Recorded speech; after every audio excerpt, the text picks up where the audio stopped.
In the yawning shadow of a world wearied by war and want, humanity's eyes, ever questing for the bright elixir of progress, turned towards the hallowed halls of science. It was within such a sanctum, perched upon the precipice of the unknown, that one scientist, esteemed and enigmatic, sought to pierce the veil of man's limitations with the fervor of a modern-day Prometheus. The city, a sprawling colossus of steel and steam, throbbed with the pulse of invention, its arteries clogged with the incessant throng of locomotives and its breath the acrid smoke of industry. Within its heart lay the laboratory of our protagonist, a place whispered in academic circles with a reverence bordering on the religious. Here, amidst the clutter of glass and the sterile tang of antiseptic, the scientist, Dr. Algernon Harrow, labored. His was a mind that danced on the knife edge of genius and madness, driven by an insatiable hunger to expand the dominion of human capability. His peers beheld his work with a mixture of awe and dread, for it skirted the bounds of moral propriety.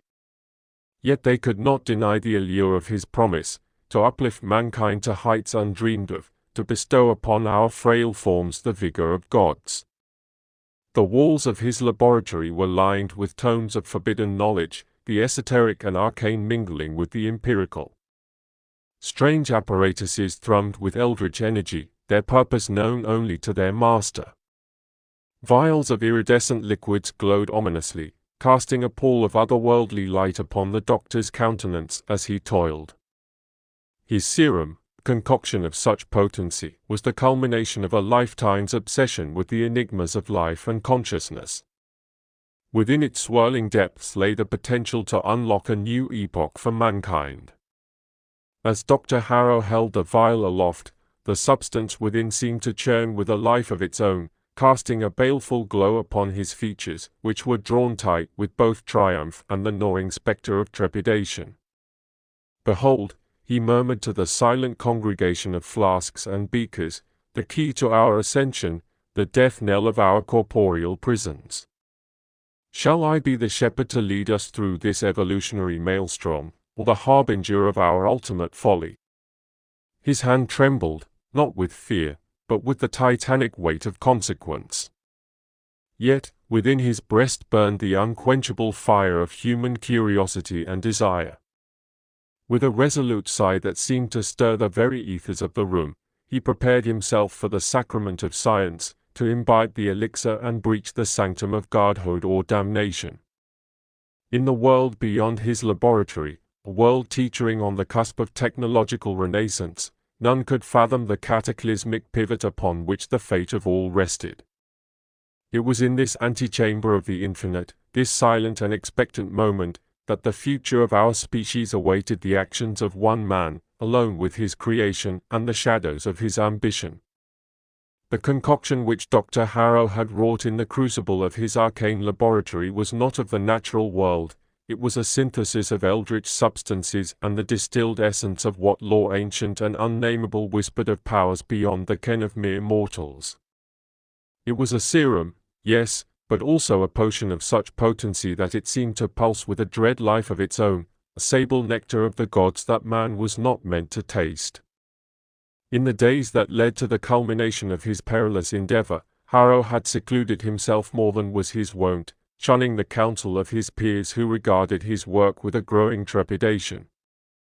They cautioned him with words lined with the gravity of untold eons, speaking of ethics and the sanctity of the natural order, of the hubris of man and the doom that follows his trespass into domains meant to lie fallow.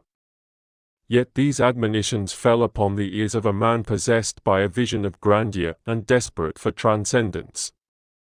"What are these petty moralities?" he retorted with a voice that seemed to echo from abyssal depths, against the canvas of infinity. "Shall we, mere ephemera in the cosmos, not reach for the stars that beckon us with their cold light?" The night of the reckoning was one of Stygian darkness, with no moon to oversee the earth and stars veiled by a cloak of brooding clouds. The laboratory was a sepulchre of silence, save for the steady drip of some unseen condensation and the soft bubbling of elixirs. There, Harrow stood before his creation, the serum before him on the workbench, its surface mirroring not the room, but a tableau of swirling galaxies that seemed to beckon him towards unfathomable destinies. With a hand that was both his and not, he reached for the vial. The glass was cold, as if it held the chill of the void itself. Harrow's heart thundered, a cacophony that threatened to drown out the silent music of the spheres that filled his mind with a haunting melody. His was a solitude that stretched across eons, a lone figure against the expanse of creation, the arbiter of his own fate. "I stand upon the threshold," he intoned, the words an incantation to still his mounting dread, "and I alone must cross it. For science, for mankind, for the unquenchable thirst that drives us to the realms of gods." And with that, Dr. Algernon Harrow, a pioneer into realms undreamed, imbibed the essence of the cosmos contained within the vial. The serum flowed into him, a river of stars and darkness, and his cry tore through the fabric of the night, a sound not meant to be heard by living beings. The laboratory, once a bastion of human ingenuity, became a temple of transformation, where the boundaries of man's nature would be forever altered, and the veil between worlds grew thin and tattered. In the moments that followed, as Harrow's form contorted and his vision swam with visions of cosmic horror and beauty intermingled, he knew the gulf of his folly. Yet it was too late, for the die was cast, and the darkness of spaces beyond welcomed its new acolyte into its unfathomable embrace. Under the eldritch influence of the serum, Harrow's transformation was a spectacle of both grotesque horror and sublime revelation. In those initial hours, as the potent draught coursed through his veins, it seemed as though the very fabric of his being was unraveled and rewoven by the uncanny hands of the cosmos. His senses, once shackled by the limitations of human evolution, were suddenly set aflame with newfound potency. Eyes that had once beheld only the mundane spectrum of colors now pierced the veil into spectrums unknown. Sounds once imperceptible to the human ear were now symphonies of cosmic winds and the vibrations of distant stars. The serum had awakened in Harrow an acuity that bordered on the preternatural. He found himself able to perform mental calculations with a speed and accuracy that rendered mechanical computers obsolete.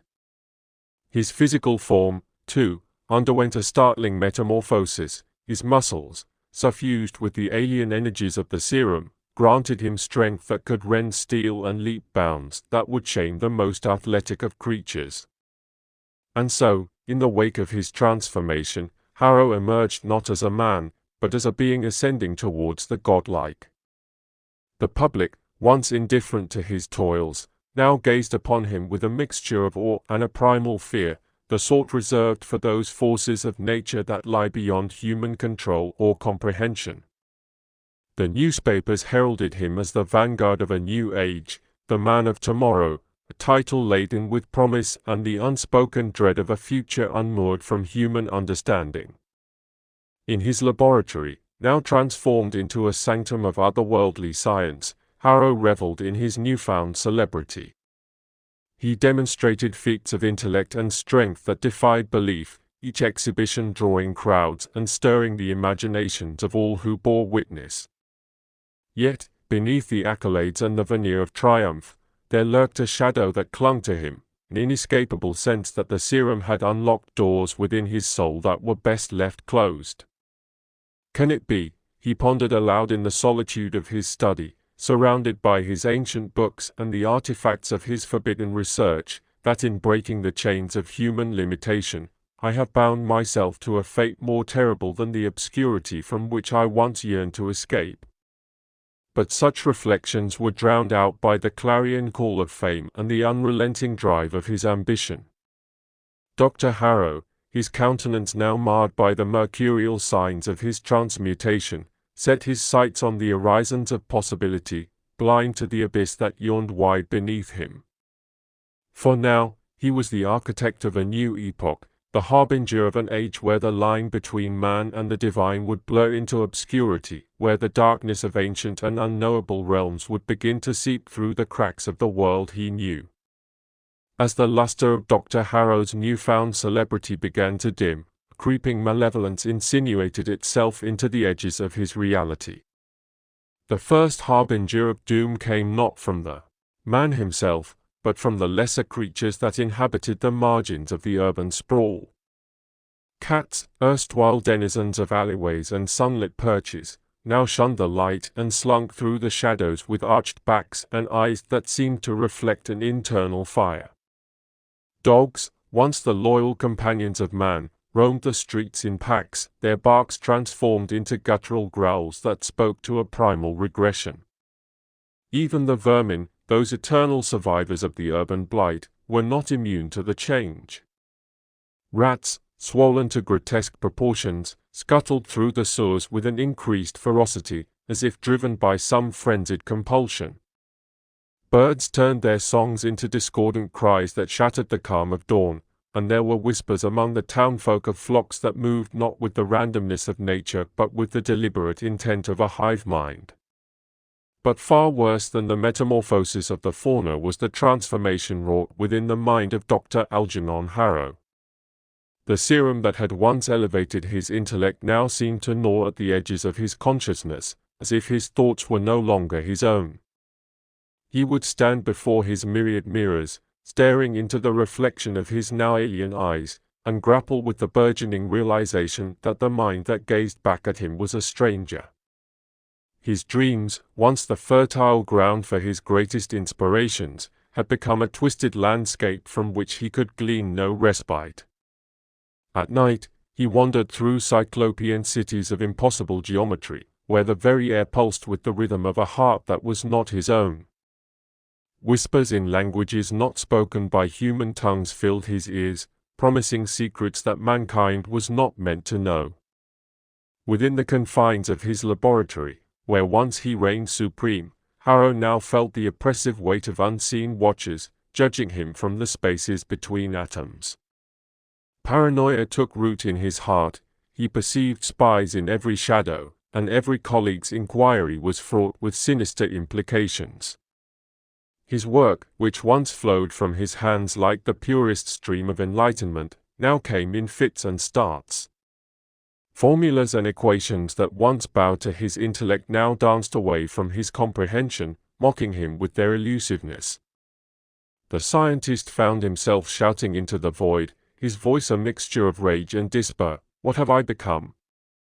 What have I unshackled in my folly? The city, ignorant of the true nature of Harrow's plight, watched with a growing unease. Rumors spread like a contagion through the crowded streets, whispers of the once celebrated scientist now locked away with his degenerating mind, of animals that turned on their masters, and of a darkness that seemed to be spreading inexorably from the heart of Harrow's laboratory. In the midst of this burgeoning chaos, Harrow, more beast than man, more spectre than flesh, was a prisoner of his own creation, ensnared by the very powers he sought to command. The first signs of horror had emerged, not with the fanfare of apocalypse, but with the insidious crawl of a cancer that threatened to consume not just the man, but the very world that had birthed him. In that fateful laboratory, where science had once soared on Icarian wings, a calamitous event unfolded that would be the doom of all it touched. An accident, trivial and yet catastrophic, befell as Dr. Harrow, in a moment of maddened clarity, sought to contain the burgeoning chaos within his mind by realigning the very instruments of his transformation. A vial, containing the accursed serum, was upset in a fit of frenetic revelation, and the substance within mingled with the reagents of 100 fevered experiments. It was not a conflagration nor a resounding explosion that marked the doom of mankind, but a silent and invisible miasma that spilled forth from that broken vessel. The air itself became a vector of unholy transmutation, carrying the seeds of Harrow's damnation upon its ever-present currents. The staff within the laboratory were the first to succumb. Stricken by an affliction unseen but keenly felt, they writhed upon the ground as their bodies contorted into grotesqueries of flesh and nightmare. Bones snapped and reformed, skin stretched and tore, and cries of agony were rendered alien by newly formed maws. What emerged from the throes of that vile transformation bore no semblance to humanity. They were monstrous parodies, amalgams of man and beast, and something other. As the tainted air seeped through cracks and doorways, it found new victims in its inexorable spread. Those in the nearby vicinities began to experience the dread metamorphosis. No barricade was sufficient to hold back the pestilence that rode upon the very oxygen they breathed. The city, a bustling hub of life and civilization, became a breeding ground for the abominations birthed by Harrow's elixir. Harrow, ensconced within the epicenter of the cataclysm, could only watch with eyes that were no longer human as his legacy was writ across the canvas of the populace. His vision, once praised as the beacon of a new era, had become the blight of an age descending into darkness. The barriers, they fall away, he whispered to himself, his voice a guttural echo of its former timbre, and in their absence, what horrors have stepped forth? The contagion, born of man's reach exceeding his grasp, spread through the city with the inevitability of twilight's shadow. The air became a medium of horror, and each breath drawn by the unfortunate was a sip from Lethe's stream, a step on the path to monstrous rebirth. And as the city descended into a pandemonium of transformation and terror, the world outside its boundaries remained blissfully ignorant, for a time, of the dark tide rising within. The malignant contagion, born on the back of Harrow's ill-fated genius, spread like a whisper of doom through the city's once teeming streets.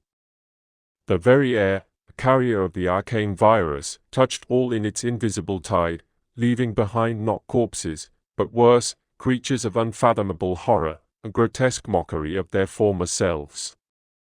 Society, a fragile construct at best, began to crumble under the weight of this new reality. The mechanisms of law and order, already strained by the initial chaos, snapped with the swiftness of dry kindling. What governance remained was but a hollow echo of structure, as officials and enforcers alike either fled, fell victim to the spreading malaise, or turned their guns upon themselves, preferring oblivion to the monstrous fate that awaited them. The streets became a theater of madness. Automobiles lay abandoned, their occupants fled or transformed.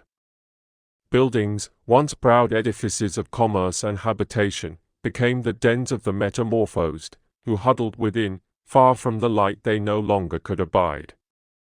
Screams, both human and otherwise, echoed between the skyscrapers, a cacophonous dirge for a city that had become a sepulchre. In the heart of this maelstrom, the laboratory stood as a dark temple of knowledge misapplied. Within its walls, Dr. Harrow, his form twisted by his creation, stood witness to the devastation wrought. His mind, a battleground of his remaining humanity and the alien intellect bestowed upon him, grappled with the sights and sounds that assailed him. Through windows that had once framed the stars of his ambition, he now saw only the abyss that had claimed his city. "Is this my legacy?" Harrow rasped, his voice a ragged thing that scraped its way up his throat. A city of the damned, a monument to folly? He wandered the deserted halls of his sanctum, each step a litany of regret. The instruments and tomes that had been the tools of his ascension now seemed like relics of a bygone era, useless and accusatory.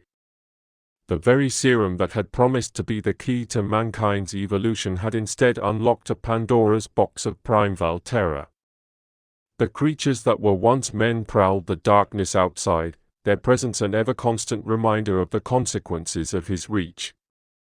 Harrow's dream of a transcendent humanity had been realized, but not as the evolution he had envisioned. It was a devolution into ancient, unnameable fear, a return to a time when man was not the apex, but the prey.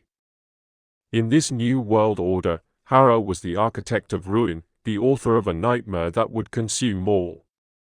The enlightenment he had sought was but a will-o'-the-wisp, leading him not to the heights of Olympus, but into the depths of Tartarus. And as the chaos ensnared the world he knew, Harrow was left to ponder the cost of his dream, now paid for by the suffering of an entire city succumbing to the darkness of a dream turned to ash. In the midst of a city now labyrinthine with horror and despair, Dr. Harrow's once vaunted intellect began to fray at the edges, like ancient parchment too long exposed to the corrupting airs of a charnel house. The very faculties heightened by his accursed serum twisted in upon themselves, becoming a cruel parody of enlightenment. Where once his thoughts soared, they now skittered into the recesses of a mind besieged by shadows. The laboratory, his sanctum of science and sanctuary from the world's ignorance, had become a prison of his own making. The air hung heavy with the electric tang of his dread experiments, now silent and inert testaments to a dream dissolved into the mire of nightmare. The sterility of his surroundings mocked him, a stark reminder of the purity of purpose he had once possessed. His enhanced senses, once windows to the splendors of the universe, became portals to an abyss. His eyes perceived not just the spectrum of the terrestrial, but also the crawling chaos that lurked beneath the veneer of reality. Sounds assaulted him, not with the harmonies of nature, but with the discordant cacophony of the spheres, cries of entities lurking at the threshold of comprehension.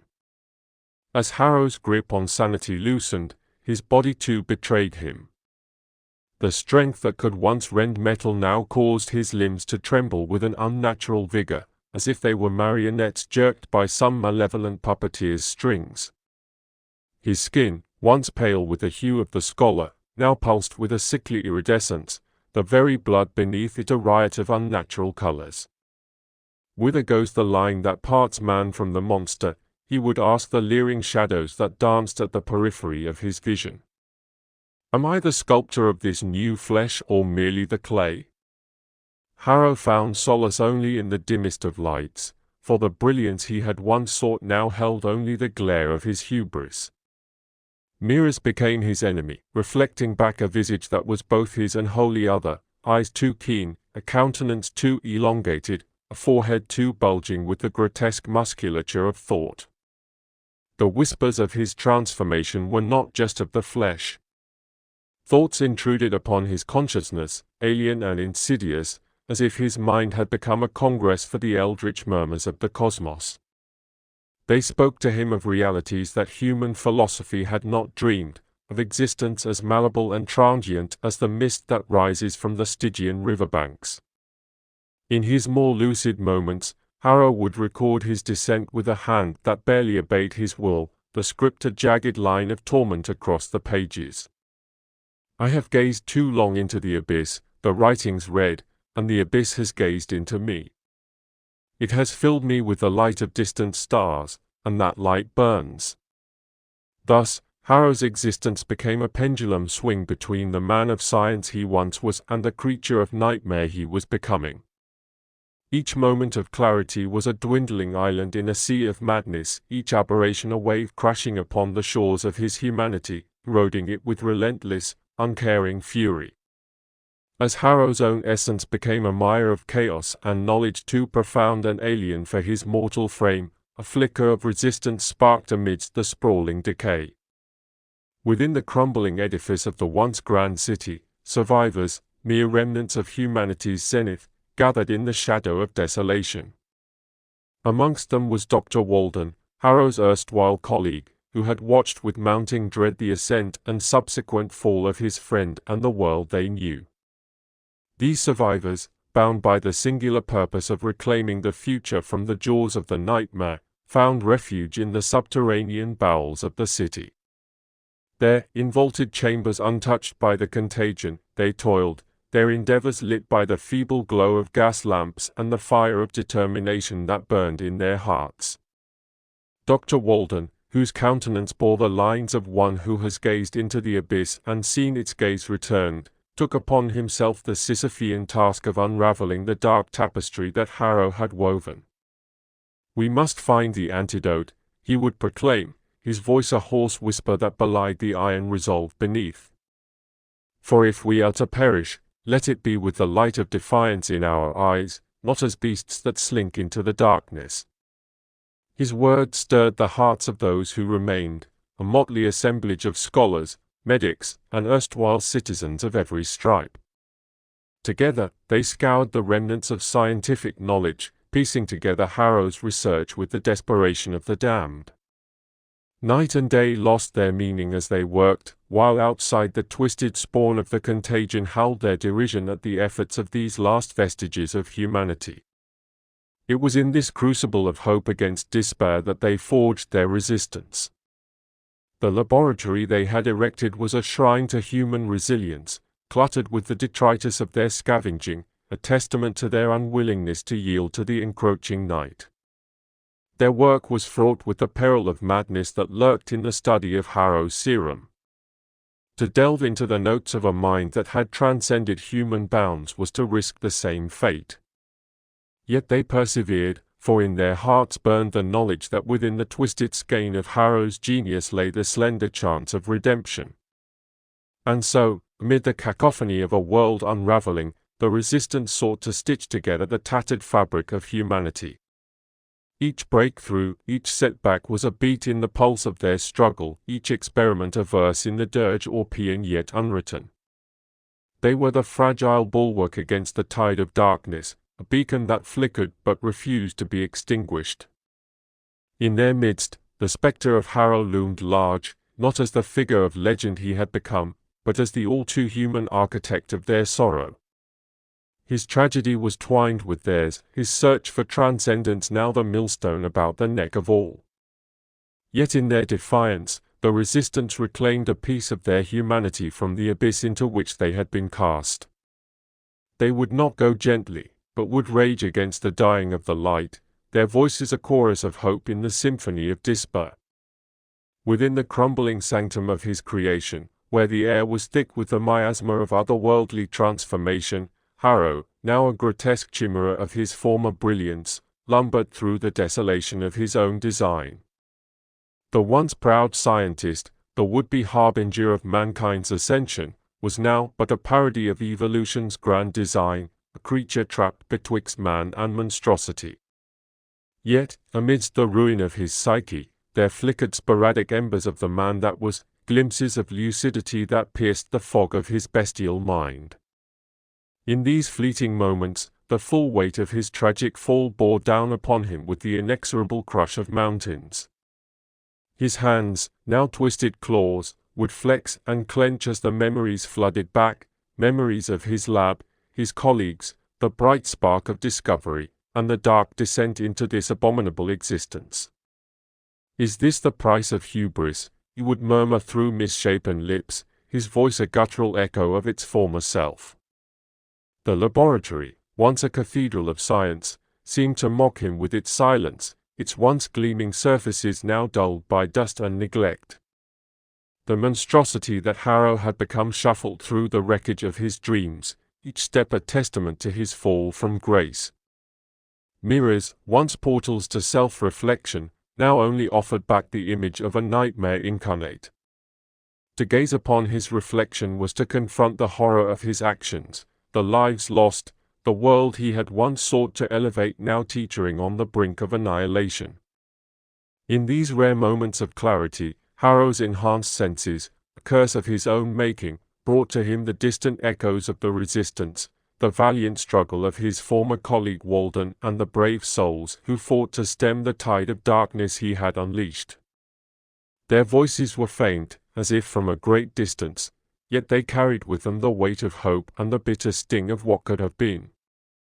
"Spare them the fate that has befallen me," he would whisper into the oppressive darkness of his solitude, a plea to forces unknown and uncaring. The sorrow that gripped him was a thing of palpable substance, a shroud that cloaked his monstrous form and spoke to the remnants of humanity that lingered in the tortured recesses of his mind. As Harrow's lucid spells grew shorter and more fragmented, he clung to them with a desperation that was almost pitiable. Each return to clarity was a drowning man's gasp for air, a flicker of the man who once stood on the precipice of greatness, now teetering on the edge of the abyss. In this duality of existence, Harrow epitomized the tragic hero of his own story, a man whose reach for the stars had dragged him into the depths, whose light of intellect had been extinguished by the very darkness he sought to banish. He was a beacon of warning to those who would follow, a living testament to the peril that lies in tampering with the fundamental forces that weave the fabric of existence. And so, the scientist who had once dreamed of being humanity's guiding star now wandered through his own personal purgatory, a soul rent by the claws of regret and the fangs of sorrow, a hero fallen not in battle but in the pursuit of forbidden knowledge, now lost in the twilight of an existence that was neither life nor death, but an enduring lamentation. Beneath the ashen skies, where the city's once proud silhouette was now but a jagged scar upon the heavens, the last vestiges of resistance made their stand. Dr. Walden and his cadre of survivors, those few souls who yet clung to the fragile raft of hope in the maelstrom of chaos, fortified their sanctum in the bowels of the earth against the inexorable spread of Harrow's pestilence. The virus, a living enigma wrought from the hubris of human ambition, seemed to mock their efforts with a virulent intelligence. Like water seeping through the smallest of fissures, it found its way into the survivors' haven. Despite their meticulous planning, their rigorous quarantine, and their fervent research, the contagion breached their defenses, a silent, invisible tide of doom. Within the confines of his crumbling sanctum, Harrow, the tragic architect of this apocalypse, bore witness to the fall. Though his monstrous form was a grotesquerie moved by alien impulse, the tattered remnants of his human soul recoiled in horror at the sight of his colleague's demise. The enhanced acuity of his senses, now a curse most foul, allowed him to perceive the downfall of the resistance with excruciating clarity. He heard the distant screams echoing through the labyrinthine corridors of the city, the cacophony of despair as the virus claimed the last enclave of the uninfected. He smelt the acrid tang of blood and fear, and the putrescent odor of flesh turned traitor by the very air it drew. His mind, a battleground of dwindling humanity and the eldritch intellect instilled by the serum, reeled at the implications of his accidental creation's resilience. The virus had not only adapted, it had thrived, evolving with a sinister fecundity into a scourge that no quarantine could stifle, no science could halt. Harrow's visions, those lucid torments that intermittently pierced his monstrous existence, laid bare before him the final moments of the resistance. He saw Walden, steadfast and resolute to the bitter end, his expression not one of defeat but of defiance, a silent rebuke to the nightmare Harrow had wrought. And as the creatures that were once men overran the last bastion of humanity, Harrow's heart, that vestigial organ still capable of human sentiment, fractured. The last stand of the resistance crumbled not with a climactic siege, but with the inexorable certainty of night following day. The survivors, those brave few who had dared to dream of reclaiming their world, were subsumed by the darkness, their legacy now but a footnote in the annals of a history that would never be written. In this hour of ultimate defeat, Harrow's madness surged and ebbed like the tides of a Stygian sea. He was the observer, the cause, and the sole mourner of this final act of resistance. As the plaintive silence settled over the city, now a mausoleum of twisted spires and unspoken eulogies, Harrow was left to ponder the remnants of his shattered dreams amidst the ruins of a world that had passed into shadow and sorrow. In a moment of agonizing lucidity, as clear and as piercing as the starlight that once guided mariners through tempestuous seas, the full and hideous scope of Harrow's plight unfolded before his mind's eye. The stark revelation came upon him with the subtlety of a beast's growl, a knowledge as undeniable as it was accursed. He was the progenitor of this apocalyptic scourge, the wellspring from which flowed the river of damnation that had consumed the city. With the clarity of this realization came a resurgence of his all-too-human fear, a visceral response to the monstrous immortality his corrupted form had attained. In his laboratory, now a sepulchre of his failed aspirations, he beheld the instruments of his research not as tools of salvation, but as the accursed relics of his undoing. "I have become death," Harrow intoned, his voice a discordant symphony of what was once human, tinged with the otherness that had seeped into his very marrow. The destroyer of worlds, bound not by the mortal coil, but cursed with the persistence of the damned. With the strength that could rend metal and the vigor of a being no longer bound by the frailties of flesh, Harrow sought to extinguish the undying flame of his existence. He turned his own creations against himself, chemicals that would have spelled death for any living creature, but his body refused to succumb. His resilience, once the crowning glory of his serum, now mocked his desperate attempts at self-annihilation. He cast himself into the fire, let electricity surge through his veins, and imbibed poisons that would have felled the leviathans of ancient myth.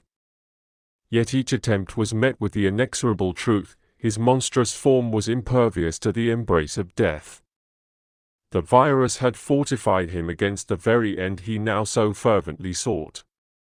Amidst the twisted metal and broken glass of his futile attempts, Harrow lay in anguished defeat, his breaths coming in ragged sobs that echoed through the silent halls. The monstrosity he had become was a prison, a chitin of horror that refused to yield, that clung to the shreds of existence with a tenacity that defied nature. And in this prison of flesh, Harrow understood the cruel jest of the cosmos, that he was to be both the harbinger and the chronicler of this world's demise, that his punishment was not to be the release of death but the eternal witness to the nightmare he had birthed. "I am the heart of darkness," he whispered to the shadows that had become his only confidants, the undying echo of the world's lament. "In seeking to surpass mortality, I have become less than dead, doomed to wander a world of my own making, a realm of shadows and monstrosities." Thus, the man who had sought to be a god amongst men was reduced to a spectre of despair, an undying testament to the folly of his reach beyond the veil. Harrow's existence was a tragedy writ upon the canvas of the cosmos, a poignant reminder of the peril that lies in tampering with the delicate balance of life and the unfathomable mysteries that dwell in the spaces between the stars. As the days, indistinguishable now from the nights, rolled forth in a ceaseless tide of despair, the virus, Harrow's own vile progeny, continued its unholy pilgrimage across the breadth of the earth. No shore was distant enough, no isle secluded enough to escape the spectral grasp of the contagion. It swept over cities, countrysides, mountains, and seas, a relentless wave that left in its wake a grotesque tableau of transformation and terror. The very fabric of civilization, that intricate tapestry woven over millennia by the hands of countless generations, was rent asunder. The monuments of man's ingenuity and spirit became mere gravestones under a pall of silence that blanketed the globe. And in the place of humanity rose a new order, a world of abominations that roamed the desolate landscapes, shapes and shadows of the dominion Harrow had inadvertently forged. In this new, dystopian realm, Harrow resided in his fortress of solitude, a laboratory now transformed into the throne room of a king over ruins. His form, a grotesque effigy of his once noble pursuit, was a mockery of regality. Yet, there was no one left to bear witness to the tragic irony of his sovereignty. His consciousness, a thing of perpetual torment, remained ensnared within the monstrous vessel of his body, a body that refused the sweet oblivion of decay. The halls of his dominion echoed with the lamentations of his spirit, a dirge for the world that was and the paradise that never came to pass. "I have become a king of ashes," he would rumble, his voice resonating through the empty corridors, sovereign of a stillborn kingdom, lord of this new and terrible Eden. Each day, Harrow's keen, unnatural senses brought to him the sights and sounds of the hellish world outside his walls. His eyes, which could now perceive the auras of life in all their ghastly splendor, watched as the creatures that had been his fellow man prowled the ruins of civilization, their existences now reduced to the basest of instincts. And every night, Harrow's dreams, once visions of potential and progress, were now but the fevered nightmares of a mind that could not escape the gravity of its guilt. In these dreams, he walked amongst the thriving humanity of his past, his hands not the instruments of the world's undoing but the heralds of its ascension.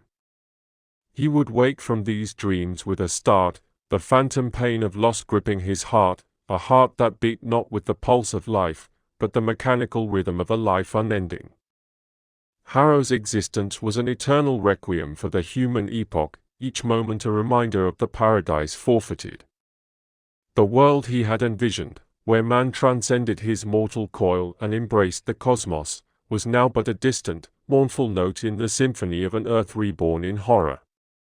In his fortress, surrounded by the instruments of his tragic reach towards godhood, Harrow was left to contemplate the bitter harvest of his dream. The ambition that had once set him amongst the stars now anchored him to a world of his own desolation, a king not of men, but of monstrosities, a ruler whose only subjects were the lamenting winds and the silent, accusing stars that gazed down upon the twisted kingdom of earth.